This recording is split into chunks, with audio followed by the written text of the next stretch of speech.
Hi, Shiran. Hi. How are you doing? Good. Good? Not stressed? It's okay? It's the end of the day, so, you know. Okay, have fun. Okay. Hi, I'm Shiran. As I was already introduced, I'm head of marketing at 𝗵𝗽𝗃𝗲𝗃. I have been in marketing for about 10 years. And I've been with 𝗵𝗃, or originally Integromat, for about 2.5 years. Really, really amazing journey that I will talk to you about. I was actually, I believe, the 48th person who joined Integromat. So not the super early days, but early days enough in that when I joined Integromat, there was really no one in marketing. So now we're about 15 people. So I kind of built the team from the ground up. And yeah, I'm excited to talk about it. So just, I mean, I think everyone here knows 𝗵𝗃. It's probably why you're here. But just to kind of give an overview again, 𝗵𝗃 allows anyone to visually design, build, and automate anything from tasks and workflows to more complex apps and systems without the need for coding expertise. And I think Patrick talked about it earlier. You can design and create workflows, watch them run in real time. You can, it can be anything as simple as just connecting integrations or building more complex systems. And for that, we really feel like our platform is super powerful and yeah, offers a lot. So maybe to talk a bit more about kind of the journey from Integromat to 𝗵𝗃. So Integromat started in about 2012. And in about 2016, it was launched as a product in the market. And I joined the company in, I believe, 2020. And in 2022, we launched 𝗵𝗃. So I think one of the coolest stories that I really love to give is actually what Integromat looked like internally when I first came to the company. So when I first came and we were just Integromat, I remember asking everyone in the company, what is Integromat? And just so everyone knows here, I actually did know automation. I did know integrations prior to coming to Integromat. But it was really important to me that I understood, how we viewed the customers. What was the difference between Integromat and 𝗖𝗵𝗽𝗃𝗲𝗃? What did the product really bring to the market? And on the first day, I actually fell in love with Integromat. I used the product. I, loved the interface. But what was really fascinating to me was actually the customers. And when I asked everyone in the company, who are our customers? What do they do? Are they developers? Are they technical? No one could really give me one answer. So I went to, I don't know, maybe like 12 people in the company, more, and every single person gave me a different answer about who uses our product. And so I think within the first month I was at Integromat, or the first month and a half, I spoke with over 30 customers. And every single customer also told me something different about Integromat, whether it was marketing, sales use cases, e-commerce. But the one thing that everyone told me that really was the common factor with Integromat was anything is possible, community, empowering, visual, simple yet powerful, creativity, innovative, member of my team. And when I saw Integromat and I saw, our current brand and what we looked like, it didn't match how people spoke about Integromat. And so the first thing I did when I came in was say, okay, it's not just about building a marketing strategy or building a new website. We actually, the most important thing, the most important goal is to make the outside match the inside. And until we can do that, everyone is always going to perceive Integromat as too technical or only for this person or only for that person. But we really need to show actually what the spirit of the product is. And I think you can probably tell if you were here for Patrick's presentation earlier that our platform is really special, but what was really amazing was actually be able to hear all of those people say all of those different things and say, okay, there's a lot to work with here from a brand perspective. So why do we need a new brand? I think I already kind of explained a little bit, but also probably very important is we really need to differentiate ourselves from our competitors. So Integromat is kind of a difficult name to pronounce. We have 𝗖𝗵𝗽𝗃𝗲𝗃𝗃𝗃𝗃𝗃 on the market. We have Riccardo. We have Trey. But what is it about Integromat that's truly different, and how can we really showcase that with a brand? We really wanted to bring Integromat to the global market, and actually we didn't even have to do that. It was already being done by our community. So it wasn't like we just decided, okay, let's bring Integromat to France, let's bring Integromat to the US, let's bring Integromat to Australia. It was happening on its own because the community was just growing organically. But still that name was kind of a blocker, right? Like that name really wasn't easily to pronounce, and it didn't really shine with every country in the world. And then I think also very important, which I just talked about, is when you have every single person in a company who's speaking about the product differently, it's not very good, right? Because if everyone says Integromat is something different, no one is united. No one is truly expressing and communicating what the product does and who it's for. And I think you'd be surprised, but a brand plays a very, very important role in that. And I think overall, you know, at the end of the day, what is a brand? It really helps to not just unite the vision, but also help to define the vision with the product. Oops, let me go back. Okay, so I think, you know, obviously, you know, Integromat, and we already saw that the name was a big thing here, right? And I think, you know, when we were trying to think about what exactly do we need to do with the naming process, or, you know, where is the starting point, the first thing was how, you know, before we can even build the brand, before we can all, you know, do all these things, we knew that we wanted to kind of rename. And, you know, naming is a lot harder than it sounds. And this is a really funny story. When we decided to do this, I said to Patrick and I said to Andre, who was the CEO, I said, okay, you know what we're going to do? We're just going to hire a brand agency. And because I didn't have any faith that I could think of a name. And I was like, they're going to be so great. We're going to pay them a ton of money. And they're going to give us, you know, the golden light in terms of names. And we hired the agency. And I'll talk a little bit more about that, you know, later. But the names were awful. Like, the names they came up with were just so terrible, so far off the mark. And it was 3 rounds. And after the 3rd round, I said to Patrick and Andre, I was like, you know, we have kind of a tight timeline here. So I'm just going to lock myself away every weekend in my apartment, and I'm literally not going to stop until I find a name that's going to work for this company and product. And I don't think they believed me, but, you know, now they know me well enough that they do believe me when I say that's what I'm going to do. That's exactly what I'm going to do. And I have probably notebooks and notebooks full of words. And actually, make was one of the words that I had, but I thought at the time, you know, it's really short, it's sweet, it kind of does the job, but there's no way in hell that anyone is going to say, you know, that we're going to have to pitch this, and they're going to say, yeah, you know, that's the name we'll go with, because it seems really kind of ambitious, right, to go with a name like make, a really, you know, simple but kind of a common word.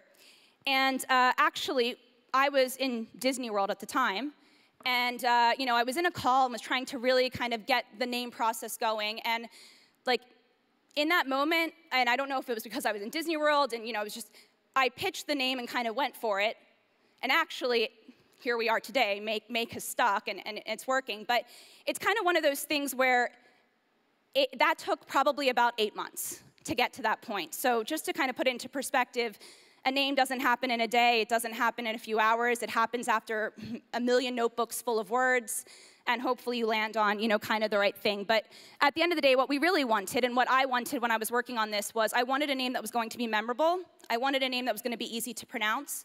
But most importantly, I wanted a name that was going to have meaning. And I think, you know, once again, going back to Patrick's presentation earlier, for us, you know, people weren't just integrating, they weren't just automating, like they were actually making things. And for that, we really felt like, and I really felt like the name was super strong and something that really resonated. And when it came out of my mouth, even though I didn't really have the full confidence to kind of pitch it, it was the first time I had said a word out loud that should have been a name for our product, and it felt so right. It felt really, really right. So it wasn't a very easy thing to do, but I think it really resonated very well.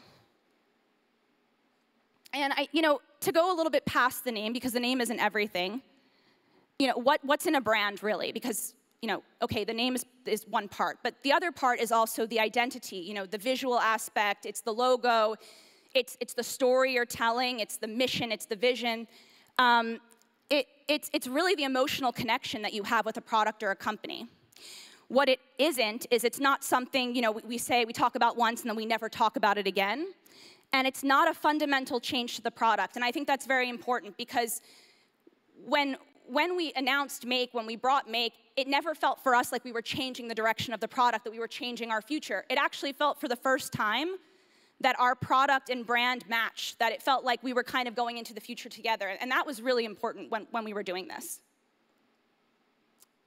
And so, you know, the outcome of the rebrand, ultimately, it's the name, it's the design, it's the new logo, it's the color palette, it's the visual identity, it's the vision and mission, and it's also the pillars and values. And that's something else that's really important to mention here is the pillars and values are actually what align the brand and the product. So it's, as an organization, what do we fundamentally believe is the most important thing that should guide our journey? So some of the pillars I can name, one of the first ones was visual language, which you probably heard Patrick talk a lot about earlier. Notice how brand does a really good job when you're trying to communicate what your product does. Number 2 was community. Community was super important to us. What I had said before and what Patrick had said is that the global community grew our product and our platform. And so for that, we knew that this was a pillar we always wanted to stay very close to as we were growing. Another was life is play, also talking about, kind of the more, the playfulness of the platform, the idea that work shouldn't feel like work, it should be fun, it should feel like something that you enjoy to do, something you look forward to every day, to really kind of spark the entrepreneurial spirit. And then, of course, something else that was very important to us is really keeping that kind of customer-centric approach, that we're always going to exist on the same level of our users, that we're never going to be on an ivory tower above people. We always want to be very close to the people who use our platform.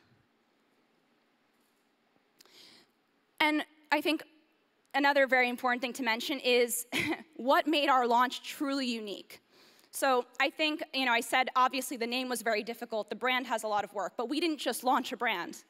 We launched a new name, we launched a new brand, we launched a new product, which is huge, by the way. We spent years working on that. So when we launched that, that was a massive, massive undertaking. And we also had to launch a new website.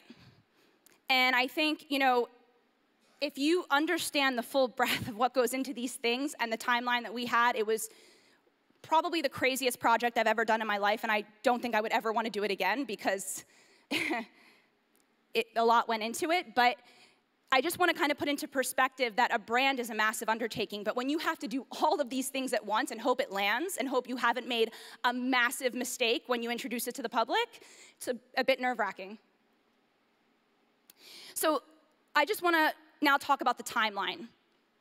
This took 1.5 years, this entire journey. So the preparation was, okay, step 1, I knew we had to build a new brand. We all kind of agreed this is what needed to happen. We hired an agency. We did interviews. We interviewed with stakeholders, customers.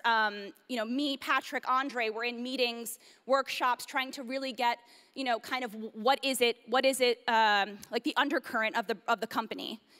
And, with the customers, it was more to keep like a neutral perspective because a brand isn't just who you are as a company or who's working in the company, it's also who are the people that you're marketing to, who are the people that you're serving. And so it's kind of a dual combination of both.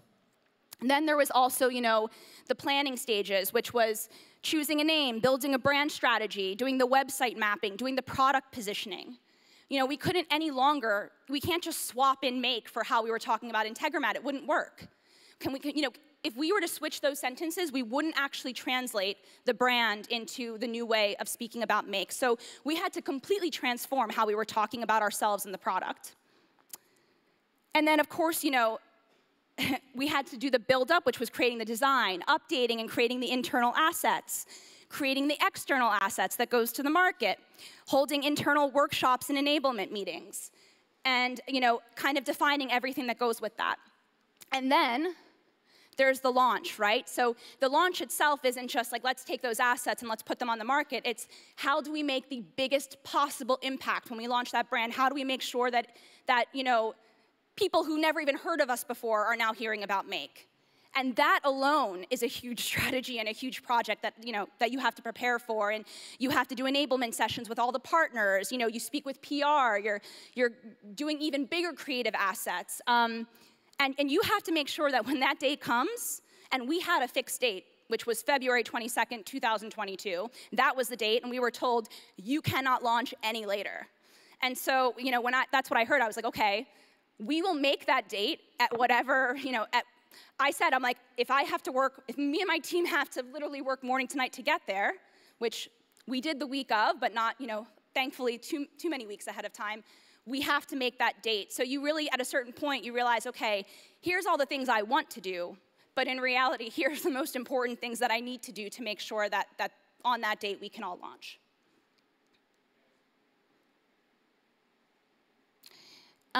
So I had already mentioned that we kind of did these, these workshops. We, went over we did the interviews. How do our team and customers feel about us? How do we feel about our customers? Then we also had the workshops involving the name, the color palette, experimenting with the logo type and the visual identity. I actually have to say, while the name took us like 8 months, the actual logo itself was almost right from the beginning. And it really, the moment we saw it, we're like, wow, that's it. That's exactly what we want our logo to be, which was great. If that was the only part of our visual identity that we would have had to implement, it would have been very easy. Unfortunately, it wasn't really like that. I can promise you that I saw at least 15 versions of our color palette that now exists today. So, the logo is one thing. You have to play around with the colors. You have to make sure the colors work. And then, I think the most difficult thing, and probably the scariest thing for me was, okay, I knew for months what our name was going to be, and only like 5 of us knew. So the whole company is there. No one has any idea. Everyone wants to know. You can't tell anyone. But more importantly, we actually announced it on our Christmas party. And it's like, oh man, what if I announce this name and everyone hates it? And I was like, prepared to break the news and have either everyone hate me or just, this isn't right, this doesn't match the product, this is completely wrong. And that would be bad enough. But then the other thing is, okay, but then these guys have to all sell it externally, right? Like if not every single person is feeling like our brand is right, it's going to show from the outside that it wasn't a good move. So there's a lot of pressure that even comes to enabling people within your company and to make sure that they can also feel it, which is why I mentioned before that when you build a brand, you don't just come up with an idea and say this is it. You have to do the workshops because you have to already anticipate. You have to connect internally and externally what the brand is. And if you do it well, you'll be okay when you have to do those enablement sessions. But if you do it really wrong, you messed up at the beginning. And that's why, the timeline I talked about before, it took a long time, but we spent so much time to make sure that we really got it right, to really give the attention to detail, and for me to feel as confident as possible that when we did announce it, it would be successful. And by the way, it was successful. When we announced it at the Christmas party, it was, I think, one of the best reactions I had ever seen. It was awesome. It was really awesome. Even more awesome was the word make and seeing everyone's reactions when they realized that was going to be our name. Like, they really couldn't believe it. Even more when they found out we had the make.com domain was like, wow, we're on another level. So also super cool to get everyone excited. But, the Christmas party was just one of many enablement sessions, right? That was the first one. It was not the last one. In fact, I can probably tell you that I've memorized internally everything about the brand because of how many times I've had to do this presentation for people to make sure that they know it as well as I do. And, the Christmas party happened, and I thought, okay, I can go home and I can go to bed now, and everything's okay tomorrow. But actually, the moment, I got back on Monday morning, it's like, nope, now we have a little bit less than 60 days to launch. And here's where all the hard work happens, right? Because before that, no one knew what the name was. Now everyone knows. Now everyone has to prepare. Everyone has to, get their act together to make sure we can reach that launch date. And so, kind of to explain what actually happened. So, first we had the visual identity, right? And it's one thing to get colors. It's one thing to get the logo type. Now you have to make sure that when you're implementing that in all of your assets, it works. And it didn't work at first. So the first visual identity we got, I think we were back and forth with the agency for weeks, and super stressful because this isn't working here, this doesn't work when we try it on this asset, the colors don't look quite right here, and there's a lot of work that has to be done to refine it, and we had 2 months, right? Second is the website redesign. So you can imagine you can't even start a website redesign until you have the visual identity. So we had 2 months to also build a website, which we would have to completely match. We're recreating an entire website from scratch. We're also building the brand. We're also doing, we also have to prepare the comms launch, doing the internal sessions. I thought to myself, okay, you've done this session once, Shiran. It's not really going to take that much of your time. You've got the presentation. You're good. You can work on other things. But you had to shape the presentation for every single audience you have. So what you're presenting to sales is not what you're going to be presenting to partners. What you're presenting to my team, to marketing. We implement this quickly but it's going to be different than what we're presenting to customer support, which is how do we communicate the entire launch, including the product, to our customers. And so there's layers upon layers of communication that you have to do and prepare for, and even then, even when you prepare, even if you've prepared for a year, you still won't be able to anticipate everything that comes your way. But as much as you can prepare, obviously, is helpful, or you just kind of pray if you do that and just hope everything's gonna go well. We also had to redesign and create all of the assets. And for the launch preparation, we had prepared social media campaigns. We did billboards. We prepared a whole PR strategy. One press release took me a month. Almost lost my mind multiple times. It's every little piece matters. And you can see right over here that's like all of the assets we're going through. And at a certain point, I'm looking at my project manager, and she's like, Shiran, there's absolutely no way we're going to get this done by February 22nd. So we need to start being a bit more realistic about what we can actually do. And that was one of the versions of our visual identity, nowhere near where we are currently. But I think the most important thing I really think to stress here, if someone asks me, how did you make sure that the brand was successful? Like, what was it that really drove home the success? And for me, it was the team. Like, when I started with Integromat, as I mentioned, I was the 48th person. We grew so significantly. We now, I think, about 180. We grew so much over the span of this brand evolution. More people are joining the company. They have no idea. Every other month, someone's joining the company and saying, hey, have you thought about changing the way Integromat looks? And I'm like, yeah, we're working on it. We've been working on it for a while. And so, but when it finally came time to announce the name internally, and I'm like, we got 2 months. How are we going to do this? And we all had to do it together. And that's the truth, because as I mentioned before, we weren't just launching a brand. We were also launching a product. We were also launching the website. And I think the most amazing thing, and kind of the company that I envisioned being a part of for 10 years since being in marketing, was seeing every person just come together. The night before the launch, we were still QAing the website. The day before the launch, me and a lot of members of my team worked from 6 a.m. in the morning till 4 a.m. the next day. At 2 a.m. in the morning, we have product team members who are reaching out to me and saying, hey, Shiran, you look a bit tired. Do you want us to get on a call with you in QA over a Zoom? The 4 of us are sitting on a Zoom call with the website QAing at 2:30 a.m. in the morning. And I was so thankful that, not even my own team was offering, but it wasn't just product. It was every single team in the company was just there. Every member was there to say, hey, what can we do to help? How can we make sure that this launch is as successful as possible? And when you see this picture, everyone in this picture is a maker. And they weren't that several months before, But the moment we launched, everyone embodied make. It wasn't like, okay, we're still calling ourselves Integromat. We used to call ourselves Integromates. When we launched, everyone adopted the mindset of being a maker. Everyone adopted make. And that is something that I would not have been able to do by myself. That's not something we would have done as a leadership team. That's something where you have to involve everyone in the company so they feel as strongly as you do about what it is that you're doing. So I think,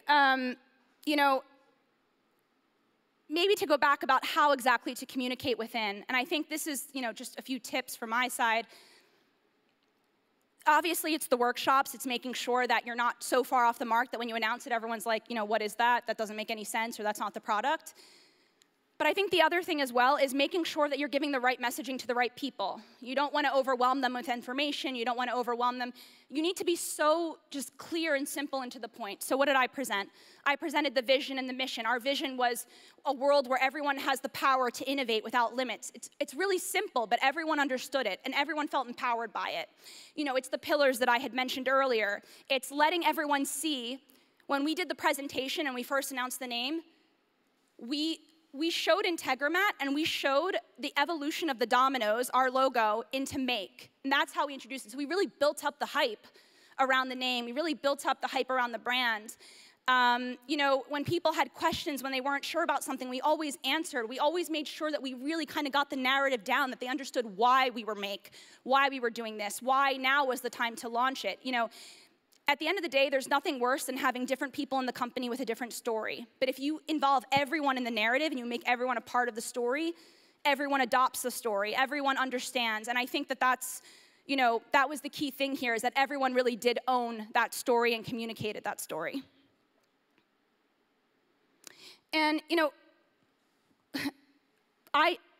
for me, it was a very proud moment when I got to see billboards in San Francisco, and I got to see, like, you know, I had one of my friends who lives in Silicon Valley in San Francisco actually saw one of the Ubers driving by and actually took a picture for me, and it was, you know, one of the super cool moment. I was super excited. I was like, wow, this is, you know, awesome to see, you know, not just my work, but the work of so many people out there. And you know, once again, we're not a huge company. We're not a big corporation. Like, we were acquired by Celonis, but we as makers, we're not that big of a company. So, you know, I think everyone really felt like that connection when they saw those things, that it was so cool to see that something that they've built, that they've helped to build, is kind of out there. And this is the attention and the devotion we gave to make sure, you know, the time we spent was worth it, essentially, is what I'm saying. And, you know, even these, like, little keychains over here, we didn't get them from a fancy agency. We have a developer who loves to 3D print, and he 3D printed all of those, you know, keychains for us. So it's just really cool to see how many people, I think the night before, he even printed a magnet for me. You know, he's like, it's okay, Shiran, we're almost there. And, you know, and it was just so awesome to see everyone kind of giving their own personal touch to the brand.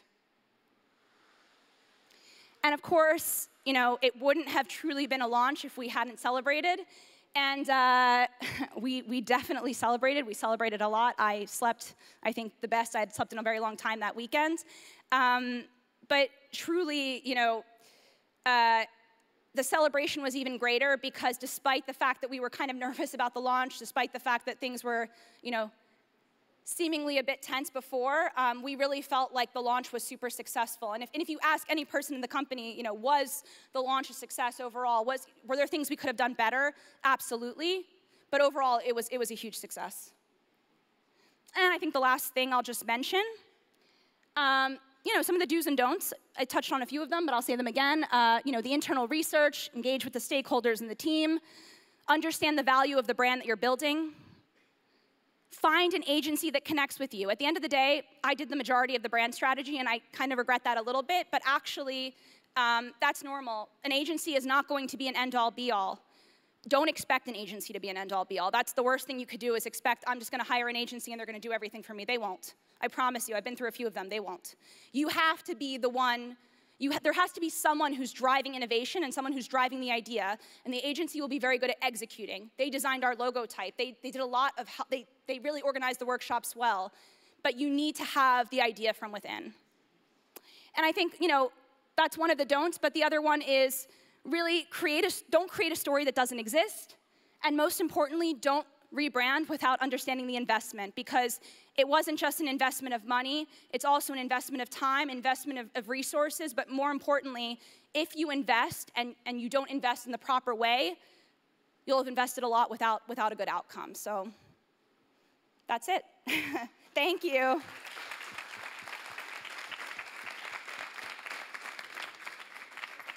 Thank you, Sharon. We still have a bit of time for questions, if there's any. Okay, there's so many. You're so lucky. If you don't feel comfortable speaking in English, I can try to translate.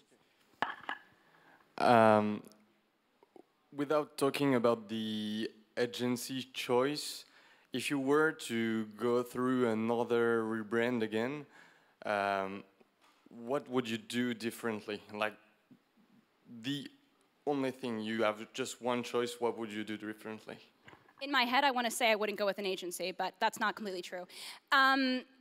I would only hire the agency to do execution work. So what I would do from the very beginning is most of what I did, and not pay them to do it, essentially. So execution like design, execution like if we want their support with workshops. But I think that's the main thing, is not to expect more than what I really think they can give. What did you expect? I expected that they were going to do the large majority of the name, you know, that it was going to be more of they come with us, you know, with everything. And what ended up happening was we had to nurture the design. It was a lot more back and forth than you would imagine, and a lot of times the big problem was that it was so off the mark. So we would think that they understood us and that they understood the brand, but unless we had the right way to communicate it, they wouldn't get it. It would be very off the mark. So they were just bad at brand strategizing? No, I don't think it's a them thing. I think it's an agency thing. The problem is when you work with an agency, they're not in-house. They're not with the people. So not sure if you're an agency or not, so I hope I'm not insulting you. But if you are, what I would say is that the best thing an agency could do is come to the office and work with the people for a few weeks. Learn the product and learn the people. And that's something that I think an agency could do differently, if that helps. Okay, totally agree. Thank you.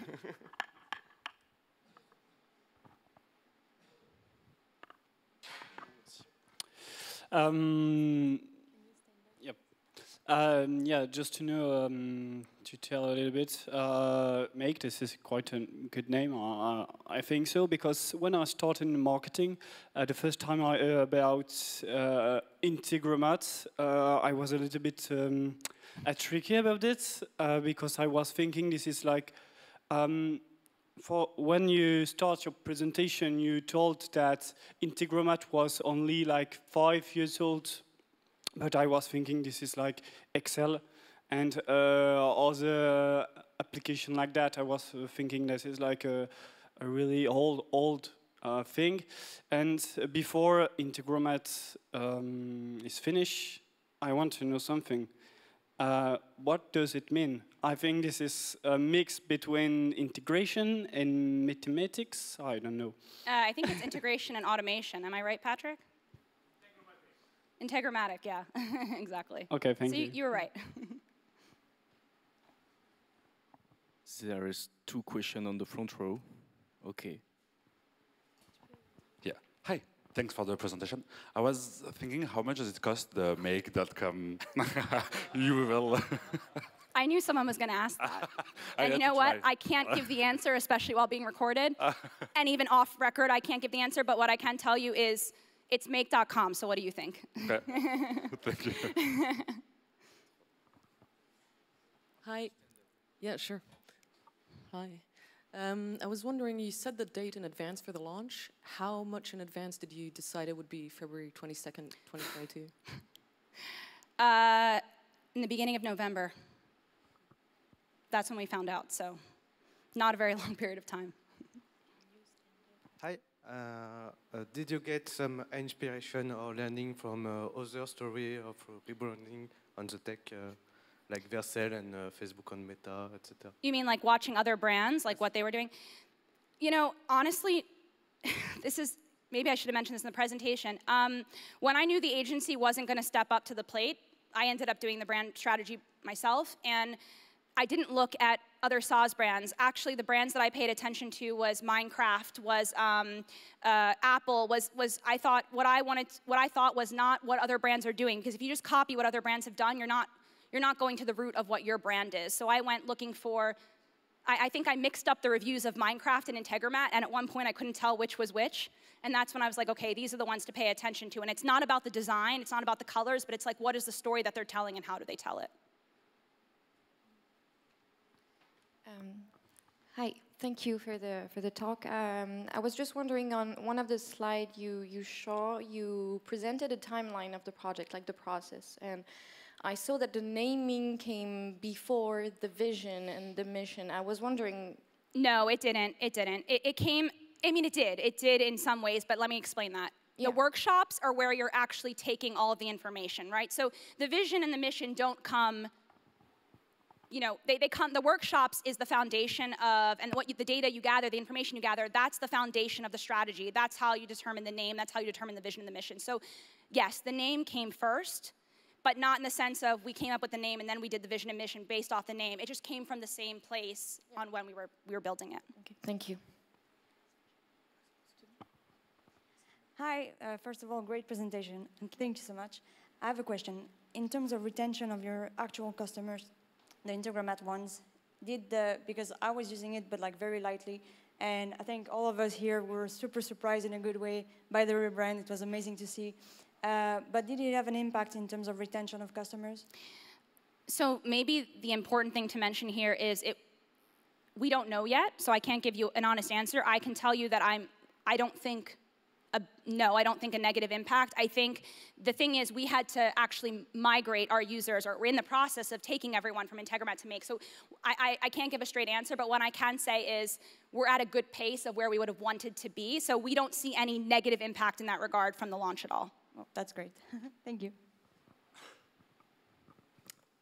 Behind, please. Hi, thank you for everything, and that was very hard and good work. I have one question for you. I just wondering, what was the thing that made you think that make is a good word? Yeah. What was the point that, yeah, I have a lot of information and everything, but I have one thing that makes you think, yeah, now I'm sure about it, I'm going that way. I don't think there was one. I honestly think saying it out loud to the people that I had to say the name out loud to is what made me realize it was right. But in terms of the actual word make, the one thing I noticed is that when I kept writing names down, make always came up, or variations of make always came up. And why? It's because we weren't just integration, we weren't just automation. People were building things, they were making things. And make is also a word that for me, you know, when you think about the word make in the past, before a digital world, make was always taking an idea and you know, whether you're building something out of wood, when you're building something, you're making something. And I think in the digital world, you're doing the exact same thing. You're building products. They're digital products, but that's what you're doing. And so make really covered the whole area, but more importantly, it sounds creative, right? And when I had gone back to those words, I always heard creativity as being a root word, so I didn't want it to sound technical like Integromat or I wanted it to feel as creative as people feel when they're building with the platform. Thank you. All right, thank you. Of course, the domain name was available.